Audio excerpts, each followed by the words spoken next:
Passwords are without a doubt the most common security construct that we work with. Barely a day goes by without us entering at least one password, or a PIN, or some other form of authentication to prove that we are who we are before we access some form of valuable resource. Yet, passwords are also one of the things that we most consistently get wrong. They're such a simple thing, yet they're so easy to do in an insecure fashion. Let's talk about where passwords usually go wrong.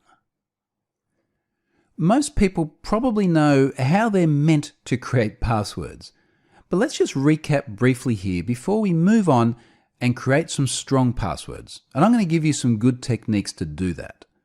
So firstly, one of the things that people consistently get wrong with passwords is length. They create short passwords. And the simple reality of it is, the shorter the password, the more likely it is to be hacked. Obviously, people choose short passwords because they're easy. Less characters to remember, less characters to type. The problem is, it's also less characters for an attacker to have to get right. Now, that might be less characters they have to guess if they're trying to log on to someone's account online. It might be less characters they have to crack if they've broken into a website and stolen passwords that are cryptographically stored. The way we create passwords is just simply one of those intersections between convenience and security. The more convenient we make them, the less secure they become. But that's just one attribute. Another area that we struggle with is randomness. I gave you a few examples of different passwords in the introduction of this course. They were not random. The word password is not a random string of letters and numbers. It is a very, very predictable word. And when you think about it, there are a lot of very predictable passwords out there. Your dog's name is a very predictable password. And if you use that, you're making it exceptionally easy for people to figure out what your password is. Not only that, but if the password ever gets compromised somewhere and you have to change it, it makes life very hard on the dog as well. Don't use your dog's name or your children's name or your significant other's name or other obvious names for passwords. None of those pass the randomness test. One of the things you need to remember with randomness is that we're not just talking about lowercase letters. We're talking about a mix, lowercase, uppercase, numbers, non-alphanumeric characters, so things like punctuation. All of these contribute to this desirable password attribute of randomness. But even if you get these two things right, you have a long password and it's nice and random, there's another really big fatal flaw in the way people handle their passwords, and that's uniqueness. Now, the problem here is that people tend to have a password. When someone talks about their password, often it is just that, their one password that they use in many different places. Now, the issue here is that as soon as that password is disclosed in one place, anyone who holds it now effectively has the key into all the other places that that same password was used. So when you look at incidents like those data breaches that I just showed you in the introduction of the course, any one of those sites that's leaked someone's password puts all those other sites at risk as well. And this is what often happens. Password reuse means that one website gets hacked, the user's password gets taken, and then they suddenly see compromises on a whole bunch of accounts on totally different sites. Let me give you some examples of that. Here's the real issue with password reuse. Let me give you 3 simple examples. LinkedIn, Dropbox, and MySpace. 3 very big, very familiar names. In 2016, each one of these had very large amounts of data exposed publicly. LinkedIn, 165 million accounts. Dropbox had 69 million, and MySpace trumped them both with 359 million accounts exposed. Now, in a case like LinkedIn, if you had a password that met those 3 fatal flaws in the previous slide, length, randomness, uniqueness, and then you used it other places, now you've got a big problem, a much bigger problem than just your LinkedIn account. In fact, even if you had a very good password and it did pass the length and randomness tests, but then you failed the uniqueness test and you used it other places, you've still got a problem. We need a better way of handling passwords, how we create them, how we recall them, and then how we use them on websites. Let's go and start talking about some solutions. One of the alternatives to using a password, so that is just a single word as we would normally think of it, is to use what's referred to as a passphrase.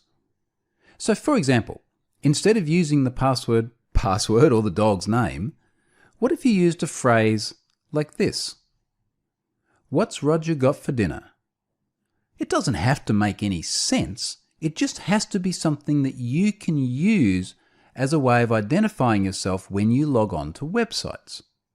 Now, this is great for length and it's great for randomness. This is not a common phrase. Don't go and use something out of Shakespeare or something that other people will have thought of.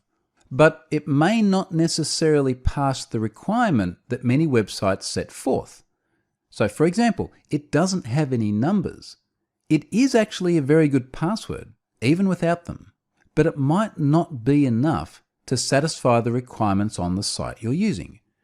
So you might need to use character substitution as well. In this case, A's become an @ symbol, O's become zeros, E's become 3's, etc., etc. You've probably seen this form of character substitution in many different places before. And it's one other way of adding some degree of randomness to the password. Although it's worth noting, hackers have worked this out. They know that people do these common character substitutions. But in combination with quite a unique passphrase, this is not a bad password. Sometimes we find there are other barriers to using a password like this on a website. So for example, the website might say, you can't have apostrophes, or you can't have spaces.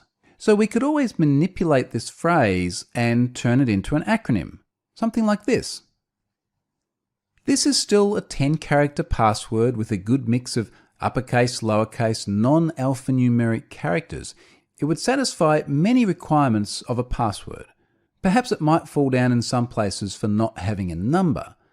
But the thing about password requirements is that there's no consensus as well.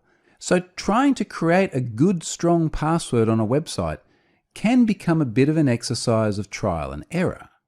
So there's some good strategies for creating fairly strong passwords. However, there remains a problem. And the problem is that most people then try and remember them. Now don't forget, you need to have a different password for each service that you use, because even a very good, strong password puts you at risk if it's compromised in one of the places that you use it. So how are we going to do this? How are we going to recall which password has been used on which site? Let's take a look. Here's the simple truth with strong passwords. Your memory is just simply not very good. Let me give you an example. You might say that the passphrase we just looked at would be a good one to use on your LinkedIn account. That's great, but now we need a different one for Dropbox. So we make up something else. Again, it doesn't matter how silly the passphrase is, it just has to be something which is highly unlikely for anyone else to discover. And we'll make another one altogether for MySpace. So this is great. We've got these 3 strong passwords in the form of a passphrase, but we can't put them in memory. Okay, maybe you can put 3 in memory and you can recall them perfectly. But have a think about how many online accounts you actually have. It's almost certainly not 3. It's probably closer to 30 or even more, because these days we are required to create passwords in so many different places. So how are we going to create strong, unique ones and then not try and remember them? Well, there is one very simple answer. Some people joke about this, using a book to physically write your passwords in. But if using a book is the thing that helps you create unique passwords that are strong and you can retrieve them when required, that is a very good start. You have this risk, which is that someone may get their hands on the book, but they need physical access. This is not something that a hacker on the other side of the world can do. And frequently, when people are compromised online, it is from a long distance. It's someone from somewhere on the internet. So as a starting point, a book is actually not a bad idea, particularly if you keep it in a safe place at home. But there is a better way, and that's password managers. Let's go through the mechanics of what a password manager does. And the first thing is, it helps us generate passwords. Now, we've just been talking about passphrases, and they're a good way of actually having a password that you can enter again into a website. Some of them you may be able to commit to memory, other ones you may write down.